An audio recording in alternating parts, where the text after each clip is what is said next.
O livro de Atos, no capítulo 6. É uma leitura maravilhosa. Eu, assim, toda vez que eu leio capítulo 6, 7, 8 de Atos, eu choro, né? E tomara que eu não chore bem agora, né? Porque realmente é muito emocionante, é muito sério. É um assunto assim que o Senhor deixou colocado, ele pôs estrategicamente no livro de Atos, que é o berço da igreja. Tudo que está na Bíblia, nada é por acaso, né? O Evangelho, ele fala do Senhor Jesus, ele fala do caráter do Senhor Jesus, exatamente. Atos capítulo 6, a partir do versículo 1, o Evangelho, ele ensina a respeito da pessoa do Senhor Jesus em várias camadas, né? Então, ele ensina a respeito do homem Jesus, como é que o homem Jesus fala, como é que o homem Jesus se comporta, como é que o homem Jesus executa. Ele fala do Senhor Jesus na emoção. Como é a personalidade, quais são as características de personalidade do Senhor Jesus? Estão no Evangelho. E também mostra o lado espiritual do Senhor Jesus. Como é que esse líder, que é mestre, que é rabino, que é um ensinante, né, um ensinador de homens, que é o enviado de Deus, que é o apóstolo de Deus, como é que ele se comporta no ministério dele? Ele ora, ele jejua, ele lê a palavra? E aí a gente fica pensando, né? Página sim, página não, a gente pega Jesus orando nos evangelhos. Você vira uma página, ele estava orando. Você vira outra, ele também estava. Você vira outra, ele estava jejuando. Você vira outra, ele estava citando a palavra. E é ninguém mais, ninguém menos que o Senhor Jesus. A própria palavra. O próprio inspirador da palavra. E aí, toda vez que eu analiso isso, eu falo, puxa vida, eu acho que eu estou em falta, eu acho que eu preciso orar mais. Eu acho que eu preciso ler mais. Eu acho que eu preciso jejuar mais. Porque se o meu mestre, né, se o meu exemplo, se o meu modelo, se o nosso mestre, se o nosso exemplo, se o nosso modelo age assim, a gente tem que copiar. Amém?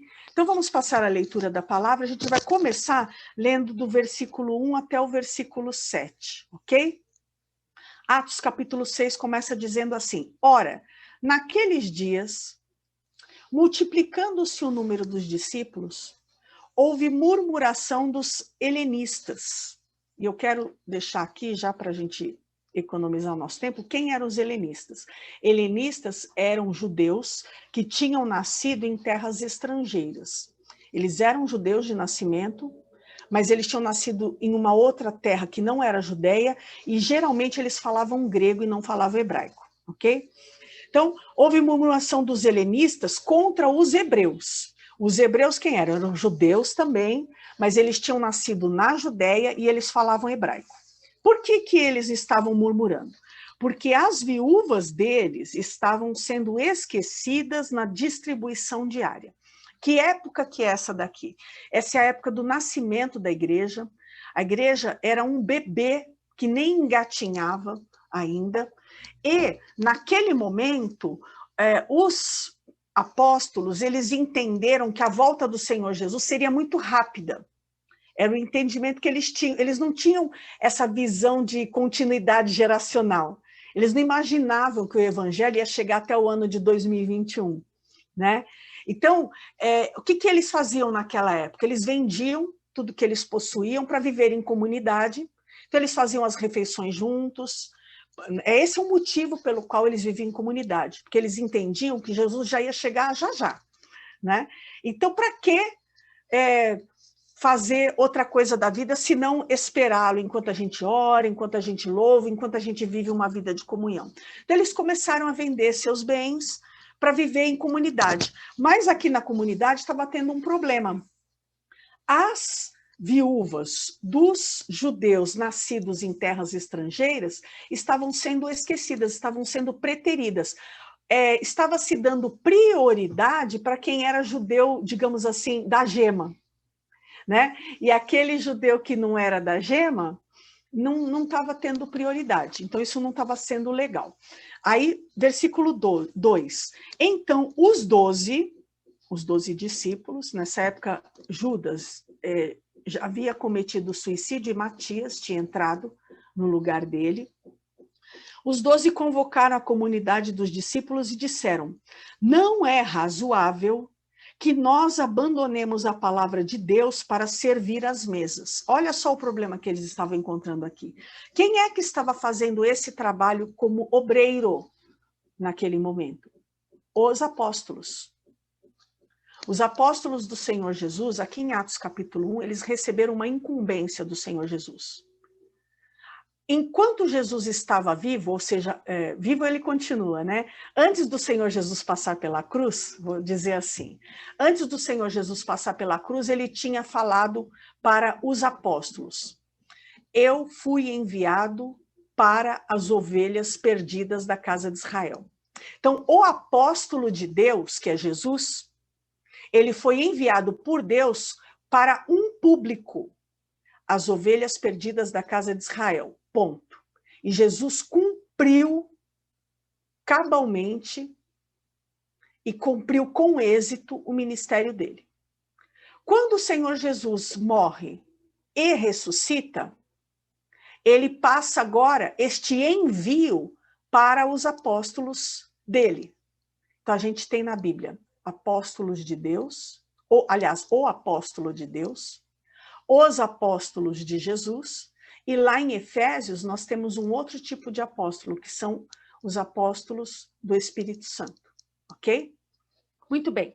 Então, o Senhor Jesus havia falado para esses 12 apóstolos dele, aqui no capítulo 1 de Atos: ide por todo mundo. Vocês não vão falar de mim agora só para o pessoal da Judéia. Vocês vão para Samaria, vocês vão para Jerusalém, e vocês vão até os confins da terra. O limite tinha sido retirado. E esse limite já foi retirado, ele não existe mais. Para onde eu e você devemos levar o evangelho hoje? Até os confins da terra. Continua esse envio. Amém? E o que estava acontecendo aqui? Os apóstolos, eles estavam como Marta, só servindo lá na cozinha, ao invés de estar como Maria, estudando a palavra com Jesus, né? E eles conversaram entre eles e falaram assim: não é razoável que nós abandonemos a palavra para servir à mesa. Por que não é razoável? Porque servir à mesa é um serviço secundário? É um serviço menos importante? Não. Porque eles tinham recebido uma ordem do Senhor Jesus para ir até os confins da terra. E como é que você vai até os confins da terra se você está preso lá na cozinha? Como é que você vai até os confins da terra, falando dos apóstolos, né? Se você tem que parar uma vez por dia para organizar aqui a parte administrativa da igreja? Não dá. Então, o Espírito Santo de Deus move o coração deles a ter essa ideia. Você já vai ver que é o Espírito Santo mesmo. Versículo 3 diz assim: mas irmãos. Então, quando falo irmãos, eu sempre falo, irmão significa que a turma aqui é toda crente. Não é gente de fora. Ele está falando para irmão. A gente não vai contratar uma empresa de fora, terceirizada, para ter obreiro. É para irmãos que ele está falando. É tudo crente aqui, é tudo lavado e remido no sangue de Jesus. Escolhei dentre vós 7 homens de boa reputação, cheios do Espírito Santo e de sabedoria, aos quais encarregaremos deste serviço. Então, aqui nesse texto, os 12 apóstolos, e a Bíblia não fala quem dos 12, né? Mas eles falaram em comum acordo. Quais são as qualificações que uma pessoa tem que ter para ser obreiro? ele diz, esse homem aqui não é sexo masculino, tá? É humano. Então, são homens e mulheres, né? Você tem que escolher um humano de boa reputação. E eu quero te lembrar que você foi elevado à posição de ministro da casa do Senhor, porque o teu líder viu em você boa reputação. O Espírito Santo de Deus não errou quando te indicou para o teu líder. O Espírito Santo de Deus não errou quando o apóstolo pôs a mão sobre você e te ungiu, ou quando o pastor pôs a mão sobre você e te ungiu, como ministro no corpo de obreiros. Amém? Já foi vista em você boa reputação. Você apresentou boa reputação para estar onde está hoje. Você é muito valioso. E a tua reputação também é muito valiosa. Então é muito importante nós cuidarmos dela. Amém, irmãos? Nós, como ministros, como ovelhas, em qualquer ministério, em qualquer cargo, em qualquer ofício que realizamos dentro da igreja, precisamos dessa boa reputação. Mas depois que a gente entra, a gente tem que continuar cuidando. Vocês sabem, lamentavelmente, de histórias muito, muito, muito tristes de pastores, apóstolos, missionários lá fora, lá, não dentro da Igreja Eterna Aliança, mas lá fora, que depois que foram elevados a esta atividade, a este ministério, perderam a boa reputação. Então, a boa reputação é algo muito valioso. É o que nos mantém como obreiros. Amém? Outra coisa que é necessário para ser obreiro é ser cheio do Espírito Santo. E a Bíblia não está brincando quando fala disso. Ser cheio do Espírito Santo, queridos, não é só sapatear, rodopiar, falar em 12 línguas espirituais diferentes, dar um triplo mortal carpado no meio da igreja, não é isso. Ser cheio do Espírito Santo é o que fala lá em Gálatas, capítulo 5, que a gente até vai ler, né? Aproveitar para não ficar só nas minhas palavras. Abre lá em Gálatas. Gálatas, capítulo 5. Gálatas, Efésios.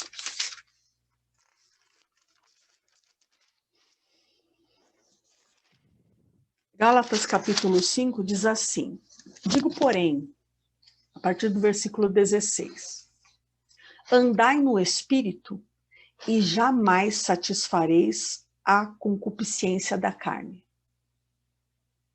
Até onde eu sei, aqui dentro do corpo de obreiros, todos nós somos feitos também de carne. Ok?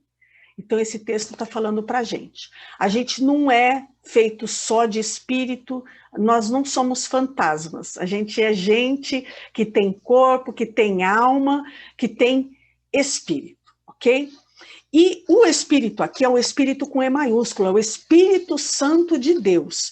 Se você andar no Espírito Santo de Deus, a Bíblia diz assim, jamais você satisfará as concupiscências da carne. Que palavra é essa? O que significa concupiscência? O forte desejo, a forte vontade. A minha carne e a tua carne é igualzinha. Nós temos fortes desejos. Cada um peca numa área. O que é tremendamente tentador para você não é para mim.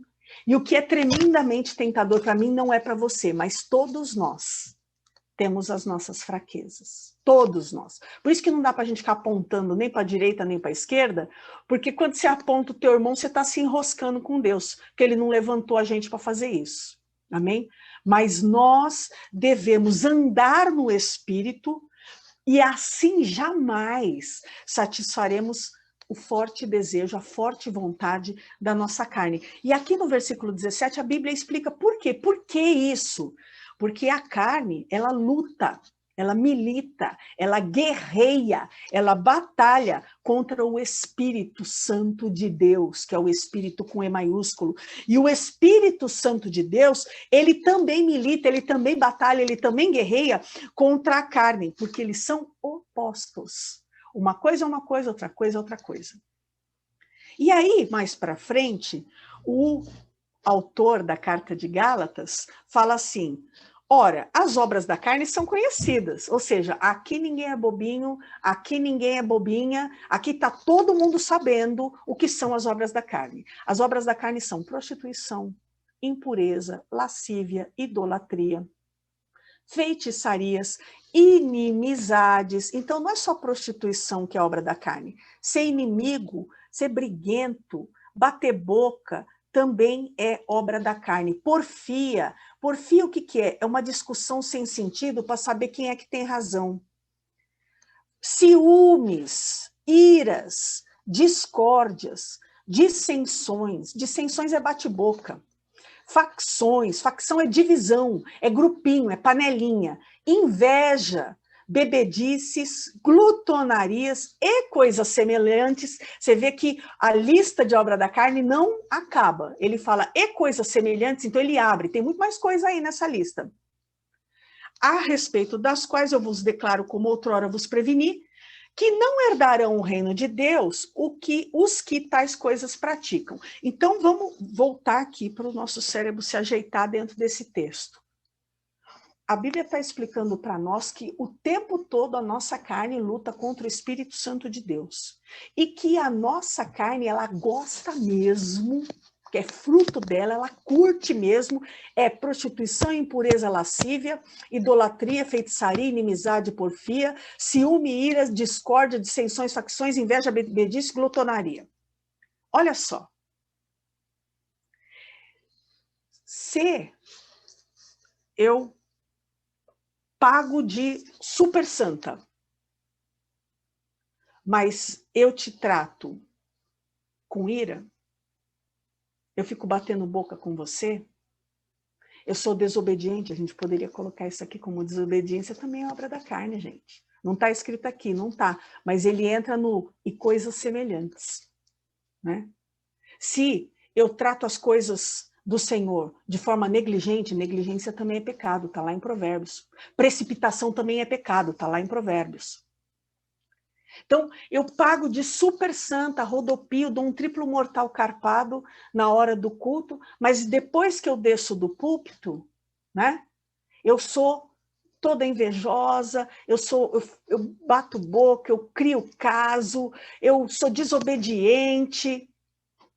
Tem algo errado aí, queridos. E eu não estou falando para a pessoa da direita nem para a pessoa da esquerda, estou falando para mim mesma. Se você sente que o Espírito Santo está falando com você, receba isso como ensino. Não só para você, mas também para você ensinar os seus liderados, porque muitos aqui também são líderes. Amém? Então, as obras da carne, elas devem ser combatidas quando nós andamos no Espírito. E só parecer santo, você vai só me enganar. Talvez você engane o seu líder, talvez você engane o teu irmão da direita ou da esquerda, mas o Espírito Santo de Deus, ele não se deixa enganar. Amém? Bom, vamos voltar lá para o Atos, né? Se você quiser depois, você pode ler as obras do Espírito também. Os frutos do Espírito, ok? Mas hoje a gente vai ficar só aqui nas obras da carne. Fruto do Espírito está no versículo 22 de Gálatas 5, que a gente já leu. A gente leu 19, agora lá no 22 você vê qual é o fruto do Espírito, ok? Voltemos. Bom, então, os apóstolos, inspirados pelo Espírito Santo, deixaram relatado aqui na palavra de Deus em Atos, que um obreiro, para ser obreiro, ele tem que ter boa reputação, ele tem que estar cheio do Espírito Santo e de sabedoria. Então, ele tem que estar cheio de dois elementos. Espírito Santo é uma pessoa, é a terceira pessoa da Trindade. E um elemento, sabedoria. E diz o dito popular que ninguém nasce sabendo. E é verdade, né? Como é que faz para adquirir sabedoria? A gente adquire sabedoria, queridos, orando, lendo a palavra, jejuando. Vocês sabem, eu já falei isso várias vezes, eu tenho uma prática diária de leitura de alguns textos bíblicos. Todo ano eu leio a Bíblia no mínimo uma vez inteira. Eu tenho a prática de ler 3 capítulos da Bíblia todos os dias em sequência. Esse é o meu método. A gente tem um outro método que está lá no grupo que a Sara montou, que é um método excelente. Eu também estou fazendo aquele método e é muito bom. Mas eu tenho essa prática já desde que eu me converti, de fazer a leitura de 3 capítulos por dia, mais um capítulo do livro de Provérbios, mais um capítulo do livro de Salmos. Então, todo dia eu leio Provérbios, todo dia eu leio Salmos, todo dia eu leio 3 capítulos de um outro livro. Por que Provérbios? Lá no capítulo 1 de Provérbios, Provérbios se apresenta dizendo para que ele serve. Para que serve o livro de Provérbios? E para quem ele serve? Ele serve para criança, ele serve para adolescente, ele serve para jovem, ele serve para adulto e ele serve para ancião. Então, numa dessas categorias a gente está enquadrado, né? Para quê? Para adquirir sabedoria. Para criança adquirir sabedoria, adolescente, jovem, adulto e ancião. Adquirir sabedoria. Não importa a nossa idade, não importa quantos anos de crente a gente tem, sempre vamos aprender com o livro de Provérbios. A gente aprende a viver na vida lendo Provérbios. E é impressionante, porque ele tem 31 capítulos. Hoje, por exemplo, eu li o capítulo 8, né, que é o dia 8. E assim até o final do mês. Quando o mês é 31, esse mês é 31, eu leio o 31 no dia 31. Quando o mês é 30, no dia 30 eu leio 30 e 31. Então, todo mês eu leio Provérbios inteiro, ok? E recomendo que você faça isso também, porque lá é a fonte da sabedoria. Salmo também é um livro importantíssimo para nós adquirirmos sabedoria, porque lá em Salmos, todas as emoções humanas estão relatadas. Tudo que você, como humano, sente, está relatado em Salmo. Quando você fica triste, tem Salmo para quem está triste. Quando você fica com raiva e quer pegar o outro pelo pescoço, tem Salmo para quem está com raiva e quer pegar o outro pelo pescoço.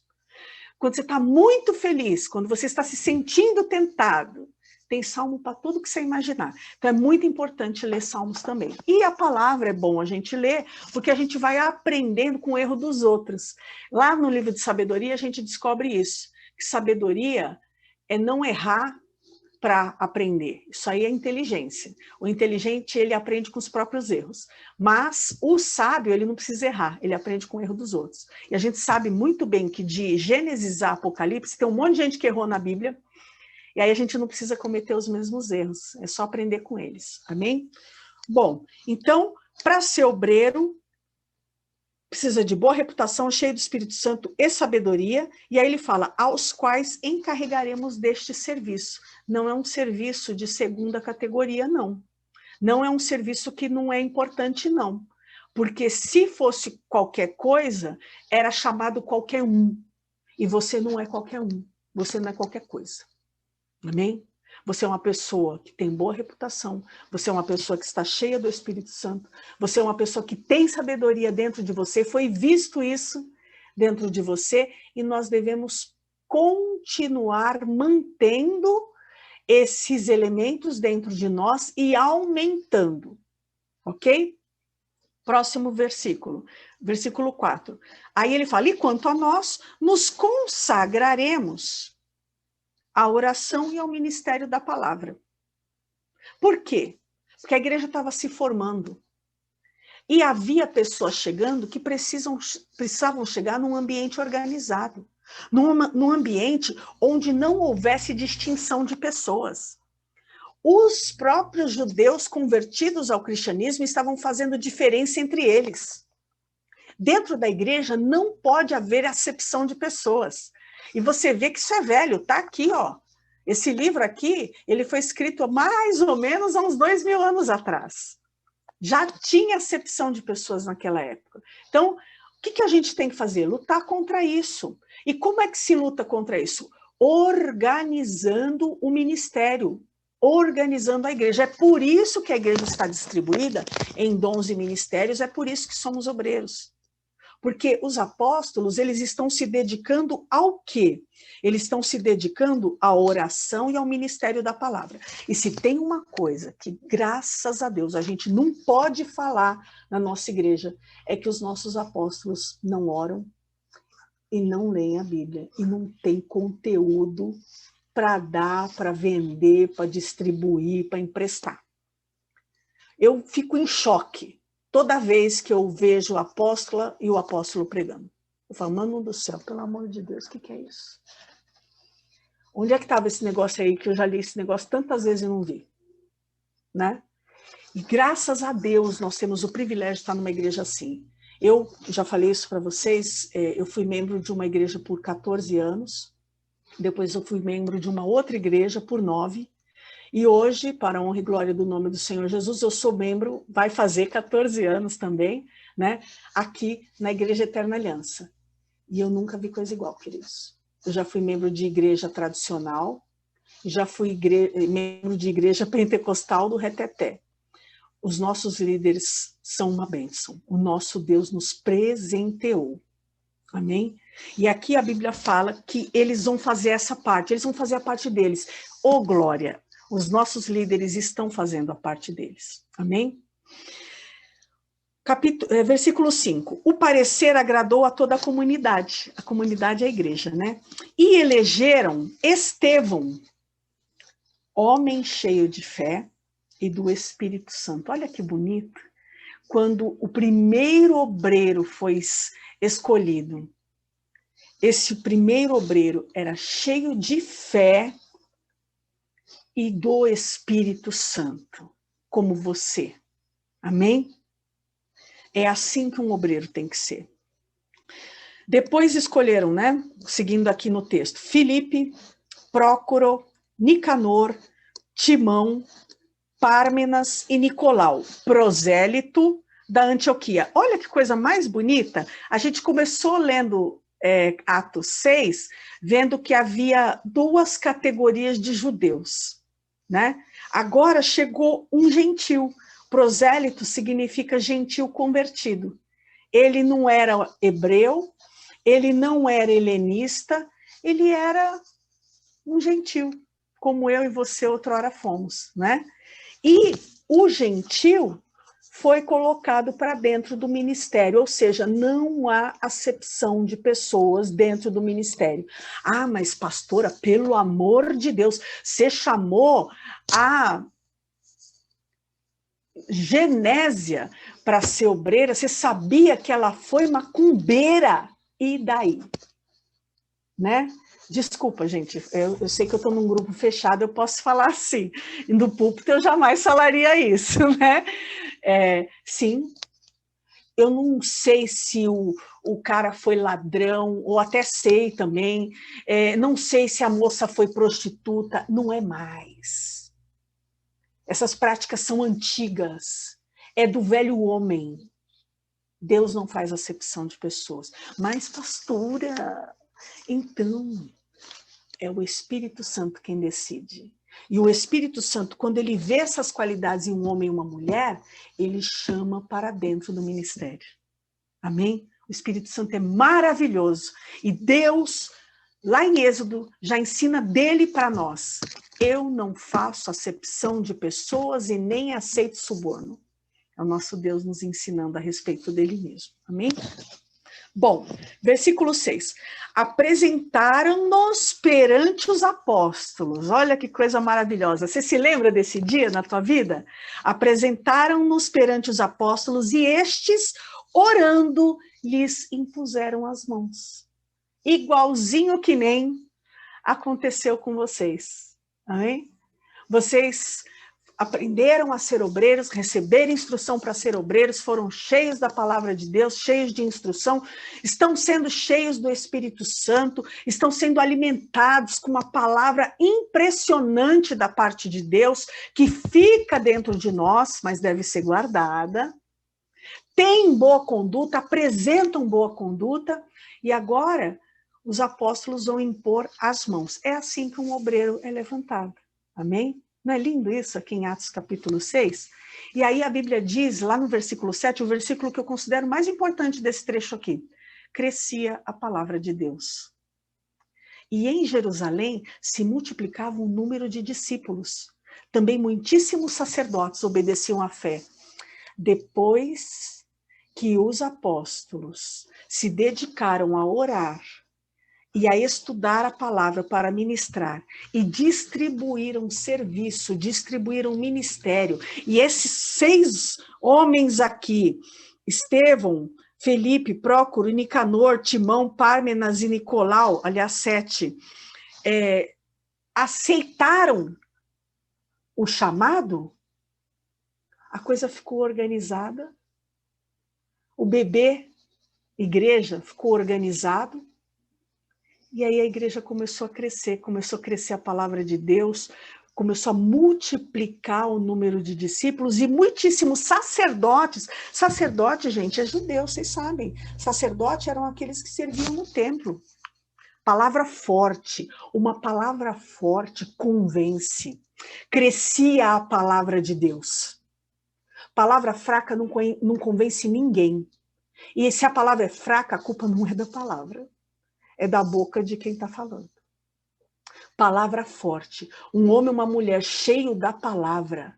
Na palavra, convence. Não é o homem e a mulher. Deixa eu colocar melhor essa frase. A palavra contém nela um poder. O Senhor Jesus, ele fala assim, lá em Mateus, errais por não conhecer nem a palavra e nem o poder de Deus. Não é só a palavra. E também não é só o poder.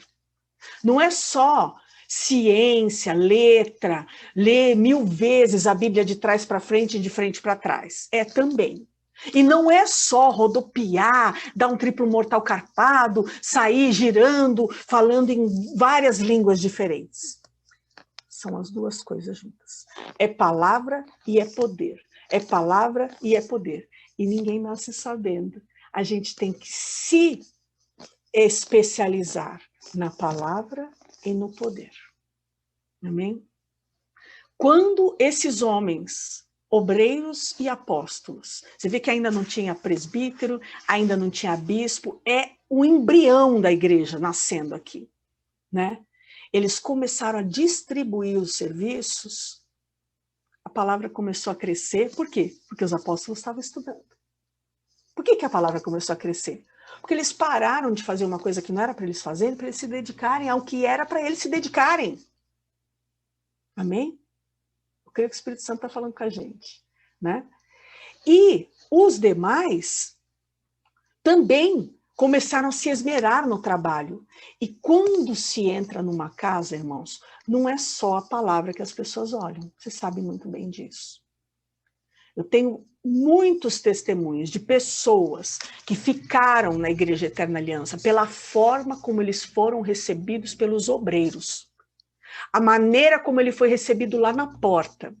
Aquele sorriso que ele recebeu, na época que podia abraçar. Aquele abraço que ele recebeu. A gentileza, o tratamento. Foi o primeiro sorriso que a pessoa recebeu naquele dia.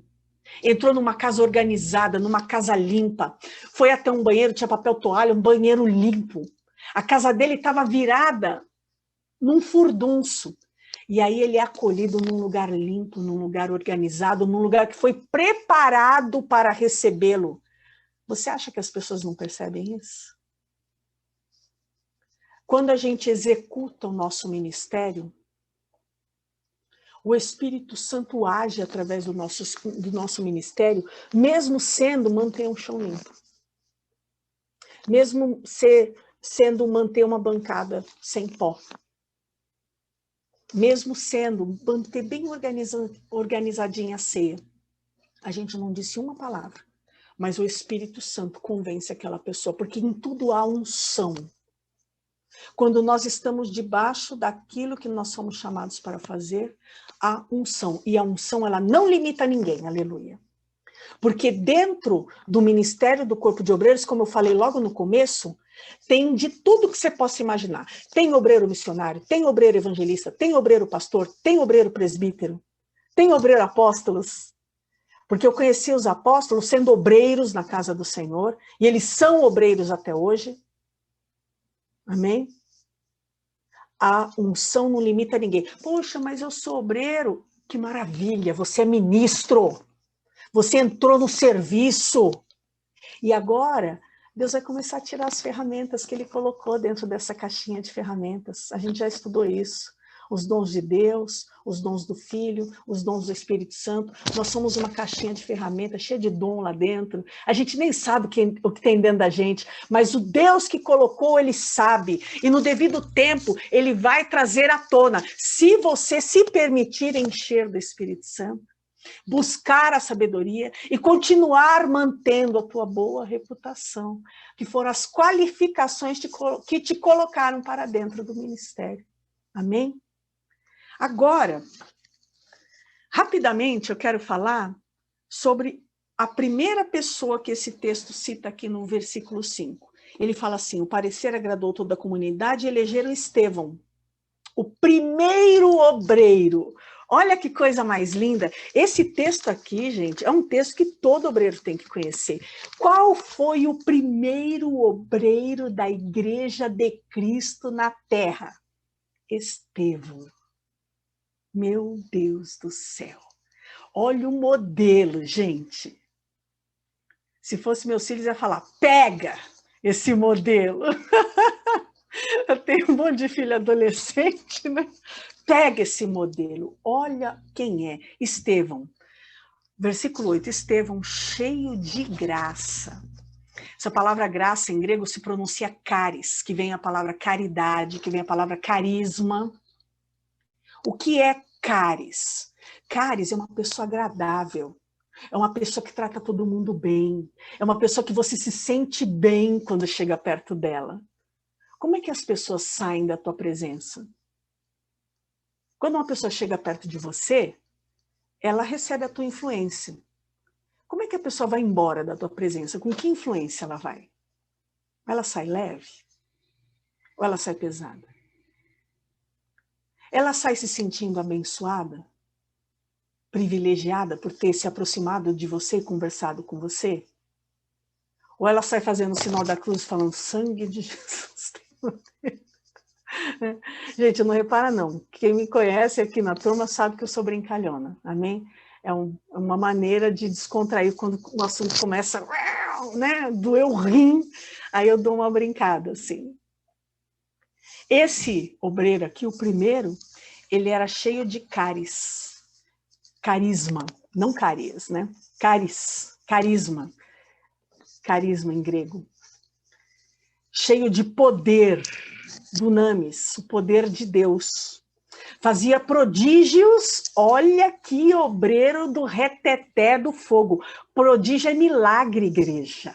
Esse homem botava a mão e o povo era curado. Havia manifestações sobrenaturais da presença de Deus na vida de Estevão. E grandes sinais entre o povo.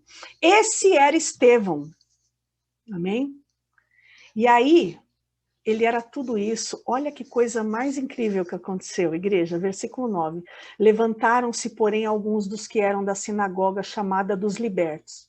Primeiro, quero chamar a atenção para esse chamada dos libertos. Esse negócio de dar nome para a igreja é antigo, gente. Sinagoga não é igreja. Sinagoga é uma palavra hebraica que, quando é traduzida para a língua portuguesa, significa comunidade, congregação. E a palavra igreja também não é uma palavra da língua portuguesa, é uma palavra grega, e quando traduzida para a língua portuguesa, significa congregação. Então, congregação, igreja e sinagoga é a mesma palavra em línguas diferentes. Só que convencionou-se que sinagoga é uma junção de judeus. E igreja é uma junção de cristãos. E é assim.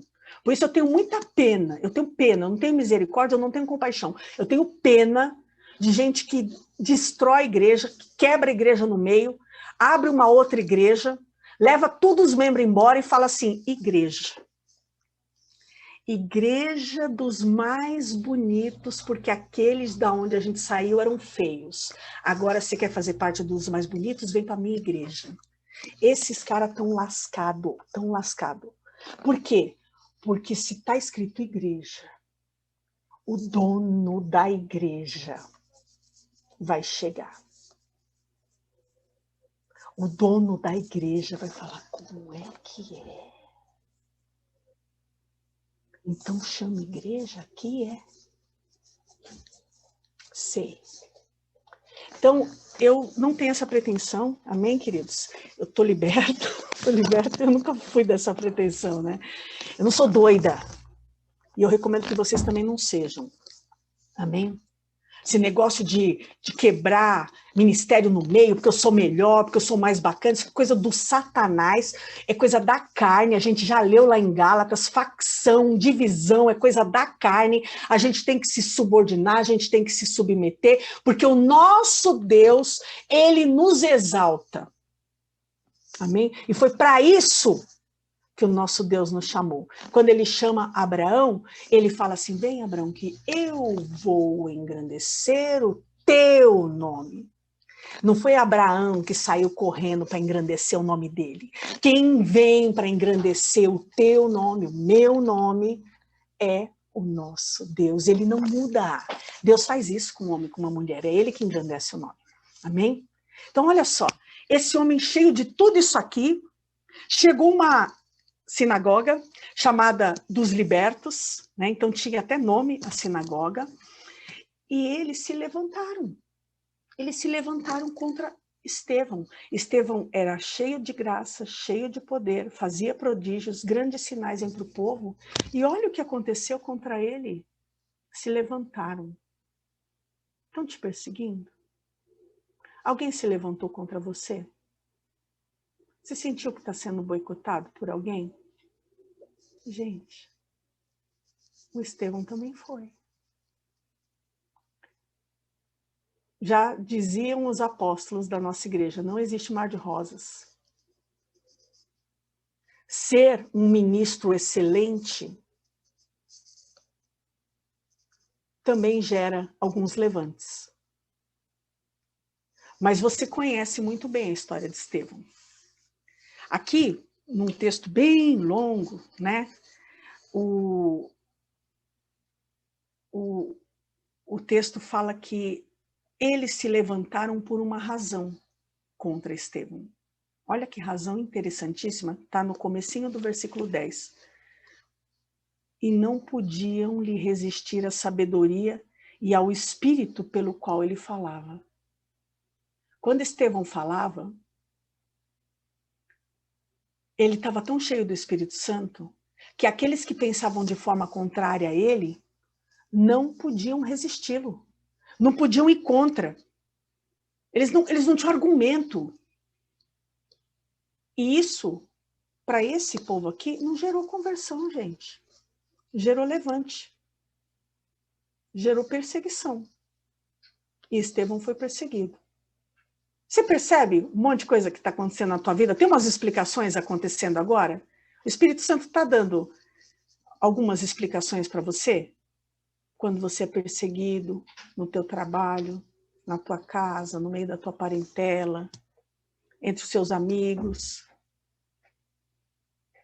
Você está percebendo? Pô, mas se eu sou cheio do Espírito Santo, por que todo mundo não cai de joelho e aceita Jesus? Olha aí o Estevão. Era uma sinagoga que tinha gente dos 4 cantos da terra. A Bíblia fala que tinha os sireneus, os alexandrinos, os da Cilícia, os da Ásia. Né? Os sireneus eram pessoas do norte da África. Os alexandrinos eram os egípcios. Os da Cilícia eram da Turquia e os da Ásia é de onde hoje é a Síria e o Iraque. Gente dos 4 cantos fazia parte dessa sinagoga. E todos eles se levantaram. Por quê? Porque eles não conseguiam resistir e eles estavam presos a dogmas, eles estavam presos à religiosidade, eles eram judeus e não queriam largar a mão do osso. Por quê? Porque ser judeu, para eles, trazia um status. Então vai ter gente que não vai querer abrir mão do status e vai se levantar contra você. E eu quero inverter também esse raciocínio. Quem se levanta contra um homem, contra uma mulher cheia do Espírito Santo, é porque não está querendo abrir mão do status. Que a palavra de Deus, ela é uma espada. A espada tem 2 fios, ela corta para lá e corta para cá. Amém? Não é faca, é espada. Amém? Bom, então, eles subornaram homens que disseram: temos ouvido este homem proferir blasfêmias contra Moisés e contra Deus. Então, eles falaram assim: o Estevão está mentindo. Se levantaram contra ele, tentaram desmoralizá-lo, tentaram retirar dele a boa reputação. Mas a Bíblia já começa falando: ele era cheio de graça, ele era cheio de reputação, ele era cheio de sabedoria, ele era cheio do Espírito Santo. Eles se frustraram. Esse homem, cheio de reputação, não foi desmoralizado. Ok? Versículo 12, sublevaram. O que é sublevar? É provocar. Eles provocaram o povo. Aí, gente, isso aqui é muito sério. Esse negócio de sublevar, eu acho até que não seria bom ter uma palavra tão difícil assim, que é para a gente entender. Esse versículo é muito sério. Criar conversinha para falar mal do irmão da direita, para falar mal do líder, para falar mal do ministério, para falar mal de quem colocou como autoridade sobre a sua vida dentro deste lugar chamado igreja, não é de Deus, não. Esse negócio de sublevar é velho. É provocar, é conversa com o povo, fala: olha, você tá vendo? A pessoa nem viu, mas ela acreditou em você. Sabe por que ela acreditou? Porque a gente tem boa reputação. Então eu quero te dizer o seguinte: use bem a tua reputação. Porque a tua reputação, ela também pode ser usada para o mal. Se der uns 5 minutos na tua cabeça e você decidir falar mal de mim, pelo amor de Deus, eu estou só ensinando, amém? Eu estou me usando como exemplo para não usar a vida de outra pessoa como exemplo. Se der uns 5 minutos na tua cabeça e você decidir falar mal de mim, sabe o que vai acontecer? As pessoas vão acreditar. Porque você é uma pessoa com boa reputação. Então a palavra que sai da tua boca, ela vai ser acreditada. E você pode destruir um ministério. Né? Você pode destruir o ministério do teu mão da direita, da esquerda. Um dia, breve, a verdade vem à tona. Mas aí, a gente já esculhambou com a vida de alguém. Então nós temos que apoiar o que está ao nosso lado. Temos que apoiar a nossa liderança. Temos que apoiar as ovelhas que o Senhor nos deu. Que Ele entendeu que nós seríamos dignos para cuidar daquelas ovelhas. E nós não podemos provocar, não podemos sublevar, que é obra da carne, a gente já leu, ok? Então eles apresentaram testemunhas falsas e falaram assim: olha, este homem, ele não cessa de falar contra o lugar santo e contra a lei, porque temos ouvido dizer que esse Jesus, o Nazareno, destruirá esse lugar e mudará os costumes que Moisés nos deu. O Estevão estava sendo perseguido porque falava a verdade. Porque é a pura verdade. É a pura verdade. O Jesus Nazareno, eu acho lindo eles falarem assim: destruirá, dando poder para Jesus. Ué, ele não tinha morrido? Jesus não tinha sido crucificado? Jesus não estava morto? Porque Jesus está ressurreto para quem? Para os crentes, para quem crê nele. Esses caras aqui eram judeus, ou seja, eles tinham sido convencidos que Jesus tinha ressuscitado mesmo, porque eles botam Jesus fazendo uma ação no futuro. Ele destruirá. Ora, quem está morto não destrói nada. Você concorda? Esse Jesus destruirá este lugar era onde? O templo, e Jesus era profeta também, o templo foi destruído no ano 70, nessa época aqui, o templo ainda não tinha sido destruído, mas como profeta, Jesus profetizou, e o templo foi destruído. E mudará os costumes que Moisés nos deu, e mudou mesmo. Antigamente, o pessoal se circuncidava. Antigamente, o pessoal não comia carne de porco. Antigamente, o pessoal não usava uma roupa com 2 tipos de tecido misturado. Antigamente, o pessoal guardava o sábado. Inclusive, falando sobre o sábado, nessa terça-feira a gente estudou sobre isso. Se algum discípulo teu perguntou: por que guarda? Por que não guarda? Assiste lá. para você tirar dúvida dos seus discípulos. Até hoje tem crente com dúvida se a gente deve ou não deve guardar o sábado. Não deve. A gente está em outro momento. Os costumes que Moisés deixou para esse povo aqui da sinagoga mudaram. E quem estava falando isso?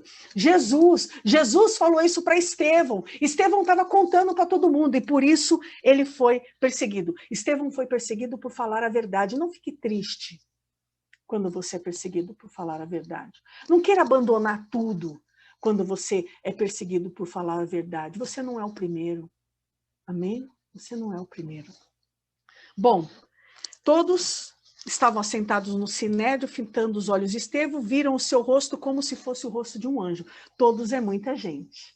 Todos viram o rosto de Estevão como se fosse um anjo. Quando o obreiro está cheio do Espírito Santo, está cheio da palavra, está cheio da sabedoria, quando se olha para ele, o que a gente vê? Um mensageiro de Deus. Porque anjo é o quê? Anjo é mensageiro.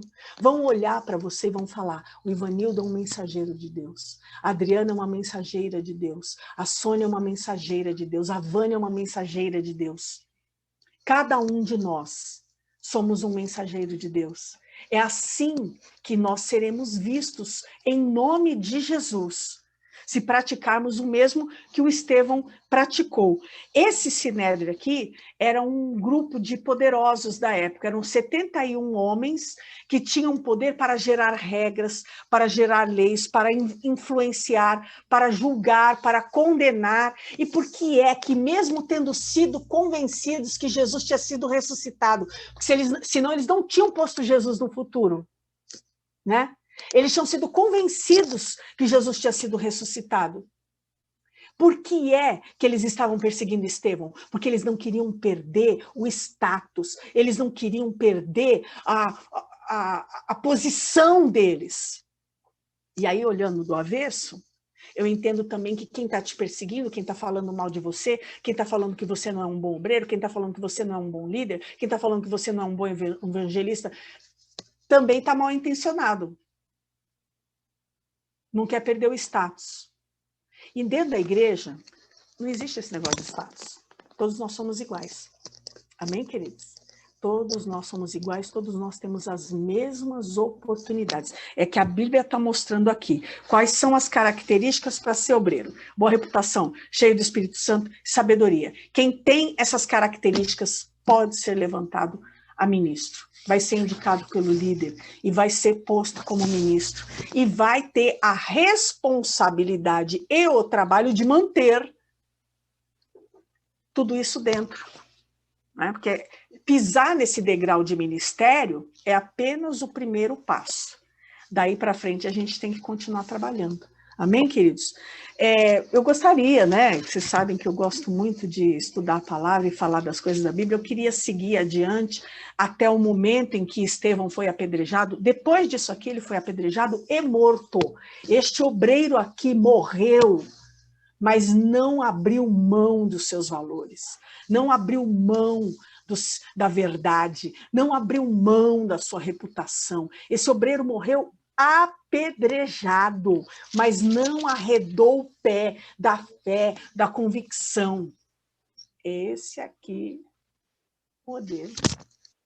E ele estava imitando a Jesus, porque Jesus é outro obreiro. Um obreiro fiel, servo fiel, obediente, que obedeceu até a morte, ok? Receba essa palavra em nome de Jesus. Depois lê com mais calma esse texto, que eu tenho certeza que todas as vezes que você lê esse texto, Deus trará algo novo sobre esse texto, sobre a sua vida. A gente vai encerrar em 4 minutos, como eu tinha falado.